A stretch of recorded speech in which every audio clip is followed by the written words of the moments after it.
Pemirsa di rumah, jumpa dengan saya lagi, Dr. Anda Celis Lindriati SHMH yang berkantor hukum di Cipta Lokem, beralamat di Jalan Sidosermo PDK 2, Kavling 370,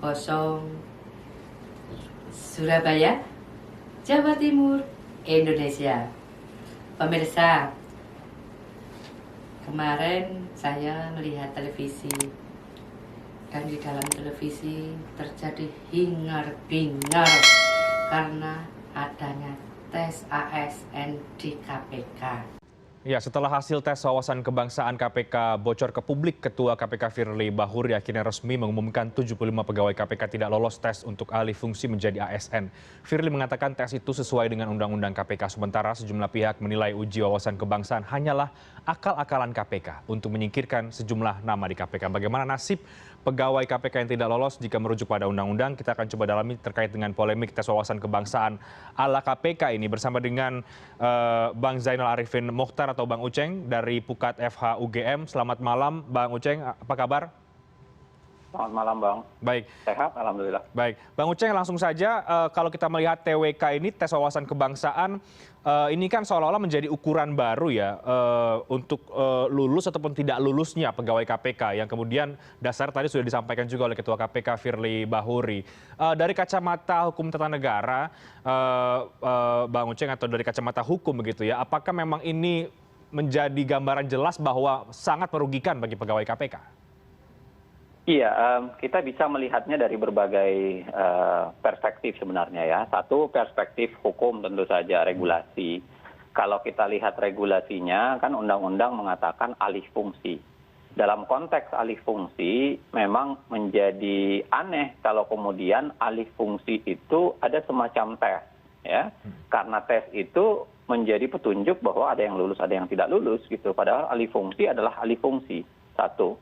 Yang kedua adalah bahkan logika ini sebenarnya diterima secara umum karena memang begitu pembicaraan semua pihak soal pengalihan itu, termasuk putusan MK kemarin kan. Putusan MK pun memahaminya begitu. Kalau nggak salah di pasal di halaman 300 berapa 304 atau 340 tuh ada di dalam putusan MK gitu. Di mana di situ dengan jelas mencantumkan bahwa ini sekedar alih fungsi ya, jadi perubahan. Nah, yang kedua, kalau tadi dari secara hukum, yang kedua memang ada unsur kecurigaan yang bisa kita lihat secara politis. Kenapa? Karena tes wawasan kebangsaan ini seakan-akan dipaksakan. Ya. Kalau kita paham pembentukan ini kan keluarnya dari peraturan komisioner KPK. Ya. Dan peraturan komisioner KPK itu pembuatannya nyaris tidak ada mencantumkan itu, tiba-tiba saja di ujungnya itu keluar pasal yang mengenai tes wawasan kebangsaan. Jadi ada proses hukumnya, ada proses politik di balik ini, dan yang ketiga adalah kita bicara soal kualitas tes wawasan kebangsaan. Ya, kalau dari sekian pertanyaan yang beredar, yang di publik itu ya, kita lihat kelihatannya tidak ada korelasi antara wawasan kebangsaan, tidak banyak korelasi antara wawasan kebangsaan dengan jenis-jenis pertanyaan yang dibuat. Ya, apalagi parameternya memasukkan banyak hal yang tidak sinkron. Nah, yang keempat menurut saya, termasuk yang paling menarik adalah apa sebenarnya yang mau diukur soal kecintaan pada bangsa.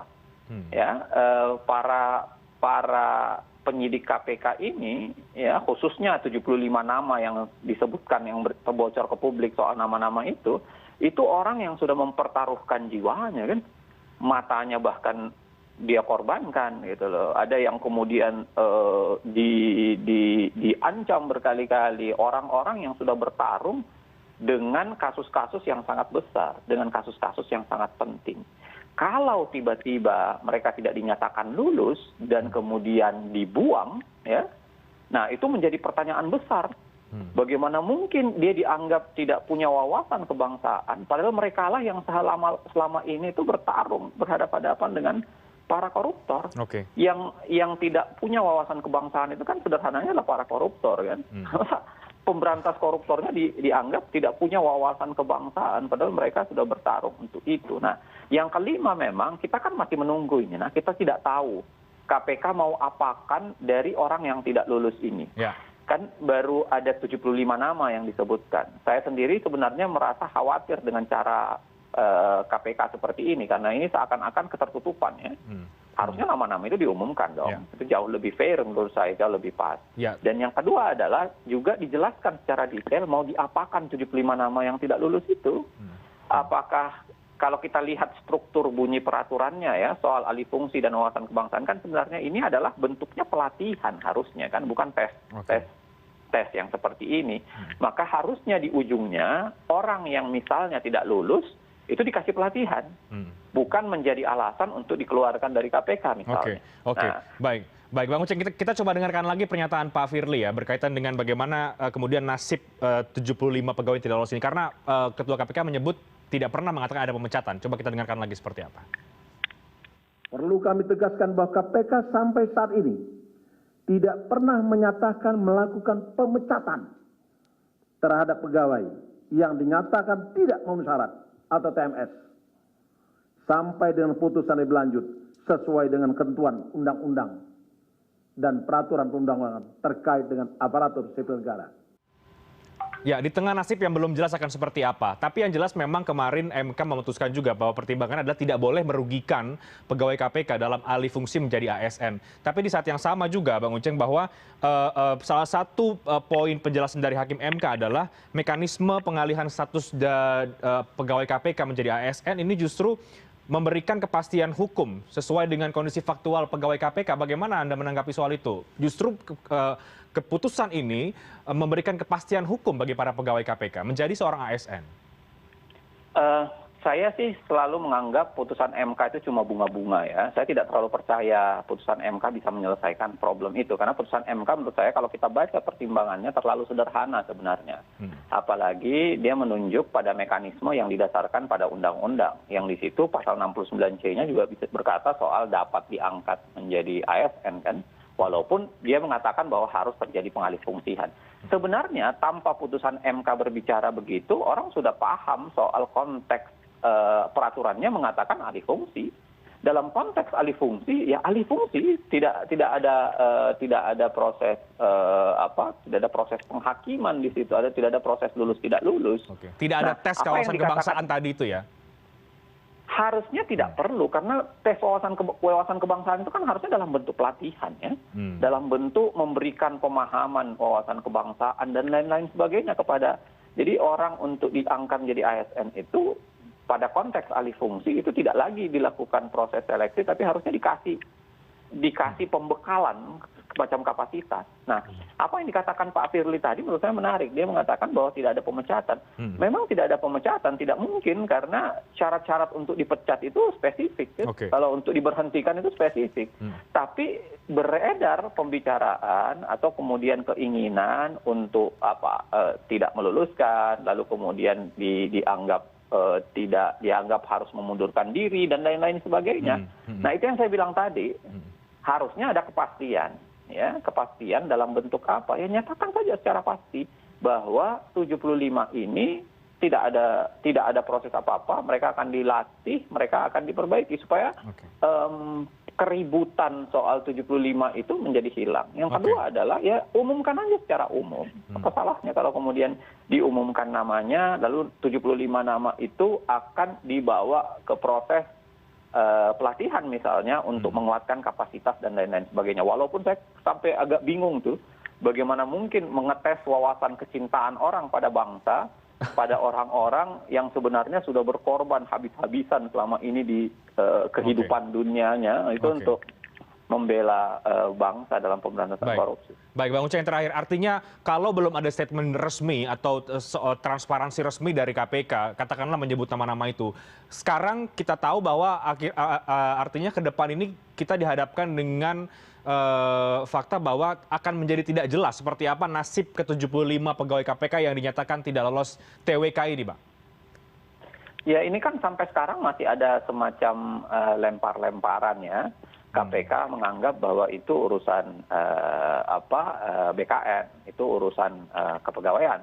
Sedangkan yang sama juga BKN dan ke administrasi kenegaraan itu melemparkan kepada KPK karena keputusan akhir di KPK. Nah, saya ingin mengatakan bahwa dalam konteks seperti ini, publik sulit untuk tidak mengaitkan dengan upaya domestikasi KPK sedari awal, kan, upaya penjinakan KPK, upaya untuk membuat KPK menjadi tidak kuat, upaya untuk merevisi undang-undang KPK, upaya untuk merusak kredibilitas para pegawai KPK dengan dikatakan tidak punya wawasan kebangsaan dan lain-lainnya. Kalau kita lihat di media sosial, bahkan kemudian narasi-narasi para buzzer kan sudah mulai keluar tuh dengan mengaitkan bahwa ini Taliban tidak punya kecintaan pada, itu kan menyedihkan menurut saya ya, kalau konteks seperti itu. Bagaimana cara menyelesaikan ini? Ya selesaikan segera, dalam artian berikan kepastiannya kan. Berikan kepastian bahwa ini adalah alih fungsi, tidak perlu ada ini yang tidak lulus ada pelatihan. Lalu kemudian separuh dari persoalan, sebagian besar dari persoalan kisruh ini bisa selesai. Walaupun kita selalu masih menyoroti perubahan undang-undang KPK yang membuatnya menjadi awut-awutan seperti ini. Oke, baik, kita akan terus kawal akan seperti apa kemudian setelah KPK mengumumkan nama-nama ini, Bang Uceng, seperti apa yang kemudian akan nasib para pegawai ke-75 pegawai KPK ini. Terima kasih banyak Bang Uceng, Bang Zainal Arifin Mokhtar sudah berbagi perspektif kepada kami terkait dengan tes wawasan kebangsaan ASN KPK. Terima kasih banyak Bang Uceng, selamat malam. Selamat malam, Mbak. Dan tes ASN ini tujuannya untuk melihat sejauh mana birokrat terhadap wawasan kebangsaan kita. Jadi dilakukanlah tes tersebut. Tentu saja pembuat tes memiliki acuan dan nilai. Apabila menjawab A, berarti nanti gradasinya bahwa si A ini dengan jawaban ini memiliki idealisme seperti ini. Ketika menjawab ini didegradasikan bahwa si A ini sudah mencapai yang diinginkan standar oleh negara. Dan semuanya itu dilakukan demi kepentingan seluruh rakyat Indonesia. Jadi bukan demi kepentingan satu orang, satu golongan meskipun dia mayoritas. Jadi negara harus hadir di tengah-tengah masyarakat warga negaranya sebagai pelindung seluruh elemen yang ada di dalam kerangka NKRI. Pemirsa di rumah, banyak bahasan dari ahli-ahli politik, banyak yang membahas dari partai-partai politik, agama, dari DPR, dari pengamat politik, dan semuanya mengomentari berbeda-beda. Pemirsa di rumah, tentunya pemirsa di rumah ketika masih kecil, yang lainnya tahun 60-an, akan sangat hafal betul apa itu isi Undang-Undang Dasar 45, mulai dari pasal 1 sampai pasal yang terakhir. Bahkan dari kita menghafal betul apa isi Undang-Undang Dasar 45 yang kita bacakan setiap kali kita upacara preambul, jadi pembukaan Undang-Undang Dasar 45. Itu kita hafal di luar kepala. Bahkan kita juga hafal kalimat Pancasila, mulai Pancasila ayat ke-1 sampai ke-5. Bahkan kita juga menghafal di luar kepala kita lagu kebangsaan Indonesia Raya. Demikian pemirsa, kita semua yang lahir tahun 60 sangat hafal dan sangat tahu apa yang dimaksud dengan Undang-Undang Dasar 45 mengenai kehidupan kita sebagai bangsa Indonesia, mengenai Undang-Undang Dasar 45 sebagai sumber dari segala sumber hukum di Indonesia. Pemirsa masih ingat bukan? Undang-Undang Dasar 45 merupakan sumber hukum dari segala sumber hukum yang dibuat di Indonesia, baik peraturan pemerintah, baik peraturan keputusan presiden, itu semua harus berujung dan ada tali benang merahnya dengan Undang-Undang Dasar kita 45. Sekarang bagaimana dengan tes KPK yang memberikan pertanyaan, apakah Anda bila memiliki anak, kemudian anak Anda itu menikah dengan orang yang beragama lain, bagaimana sikap Anda? Atau apabila Anda di tempat tinggal Anda ada orang yang beragama lain dengan Anda, misalnya Anda seorang yang beragama Islam, kemudian tetangga kita itu beragama Kristen, apakah ketika perayaan hari Natal, apakah kamu mau mengucapkan selamat hari Natal? Dan ketika kita umat Islam merayakan Idul Fitri, kemudian tetangga kita, saudara kita datang ke rumah kita beragama lain, kemudian mengucapkan selamat hari raya Idul Fitri, apakah Anda menerima atau tidak?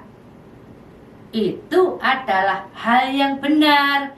Kenapa? Karena negara kita ini menjunjung toleransi beragama. Meskipun pada pasal 29 mengatakan bahwa negara menjamin kebebasan beragama, tapi negara kita juga mengajar masyarakat untuk menjunjung toleransi beragama. Jadi, toleransi beragama itu berbeda dengan mengikuti.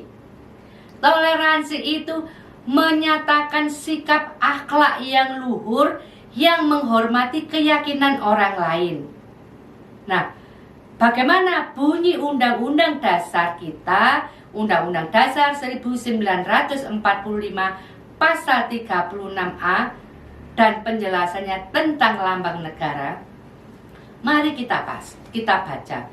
Pasal 36 terdapat pada bab 15, di mana bab ini membahas tentang bendera, bahasa, lambang negara, serta lagu kebangsaan. Nah, di dalam amandemennya 1-4 bab 15 juga mendapat perubahan atau amandemen sebanyak 2 kali, sedangkan pasalnya sudah mendapat perubahan sebanyak 2 kali. Pasal 36 yang saya bagikan adalah yang terdapat dalam Kitab Undang-Undang Dasar 45 yang sudah mengalami masa amandemen ke-1, ke-2, ke-3, ke-4, sehingga dapat digunakan sebagai referensi untuk masa seperti sekarang ini.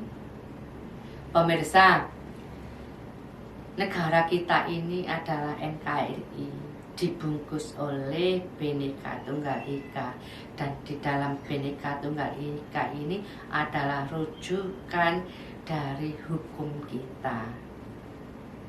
Bagaimana seorang yang beragama bisa menjalankan prinsip kebinekaan? Bagaimana sikap politik harus berpegang kuat pada kebinekaan? Nah, itu semua harus dikembalikan. Karena apabila kerangka dalam kita bernegara, kita memiliki bendera, kemudian karena kepercayaan kita tidak boleh menghormati bendera, itu juga salah. Apabila kita memiliki lambang negara kita, kemudian disandingkan dengan lambang organisasi atau parpol, itu juga tidak boleh. Karena apa? Karena lambang negara kita itu ada di atas, tidak boleh sejajar. Kan kalau sejajar maka akan terjadi tumpang tindih, sehingga kebinekaan, penghormatan terhadap lambang-lambang negara akan disingkirkan, akan tergeser, tergerus oleh lambang-lambang sebuah kelompok, sebuah paguyuban, sebuah organisasi, dan itu tidak boleh. Kenapa? Karena negara kita adalah negara NKRI yang berbentuk NKRI dan kita berbhinneka tunggal ika. Pemirsa di rumah, boleh setiap warga negara kita yang bermacam-macam memiliki kepercayaan timbul dan berada di Indonesia, tapi tetap dinaungi oleh Pancasila dan tetap menjaga kebhinnekaan, persatuan. Jadi bukan berarti kita beragama, kita menjadi berbeda dengan orang lain hanya karena kita merasa kita lebih banyak pengikutnya. Negara tidak mengatur tentang agama, tapi mengatur bagaimana hubungan masyarakat dengan yang lainnya bisa menjadi baik, sehingga kerukunan bisa tercipta. Bagaimana apabila birokrat kita tidak menjunjung toleransi? Bagaimana aparat birokrat kita yang ada di atas tidak menjunjung wawasan kebhinekaan di dalam berpolitik dan bernegaranya? Maka negara ini akan menghadapi kehancuran. Kenapa? Akan terjadi perang saudara, karena masing-masing orang, masing-masing kelompok akan mempertahankan identitas kelompoknya masing-masing. Pemirsa di rumah, kita semua rakyat Indonesia harus menjaga persatuan dan kesatuan negara ini. Dan ini tidak mudah. Rongrongan dari dalam ini adalah hal yang paling parah. Ibarat orang sakit, apabila sakit itu berasal dari tubuh kita, ibarat kita kena diabetes, maka pengobatannya sepanjang hidup kita. Tapi apabila kita terluka oleh benda tajam yang terluka di luar, kita bisa menjahitnya, memberinya obat, maka sudah selesai dan tidak perlu mendapatkan pengobatan lagi. Negara kita seperti ini. Apabila ada serangan dari luar, dari bangsa lain, kita bisa dengan segenap semangat, serbu, merdeka. Demikian kita bersemangat. Jiwa patriotisme kita keluar. Tapi ketika kita mendapatkan dorongan dari dalam diri kita, antara sel-sel tubuh kita saling berperang, yang harusnya bisa mengelola darah dengan baik, disumbat ketika mau masuk ke jantung, akhirnya terjadi stroke.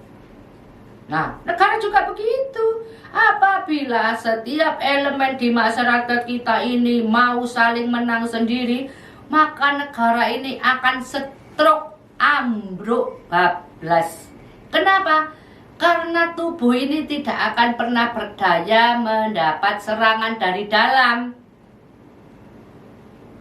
Oleh karena itu masyarakat Indonesia harus mengonsumsi wawasan kebangsaan agar asupan gizi wawasan kebangsaan ini masuk dalam perilaku, masuk dalam sendi-sendi kehidupan masyarakat kita, sehingga masyarakat itu dalam bernegara, dalam berpolitik, dia berpikir bahwa untuk menjadi sehatnya negara kita, kita wajib mengkonsumsi wawasan kebangsaan yang menciptakan masyarakat damai, yang menciptakan masyarakat sejahtera, yang menciptakan masyarakat rukun, yang menciptakan masyarakat saling berbagi, saling gotong royong, saling membantu satu sama lain. Jangan biarkan masyarakat kita mendapat asupan gizi yang salah.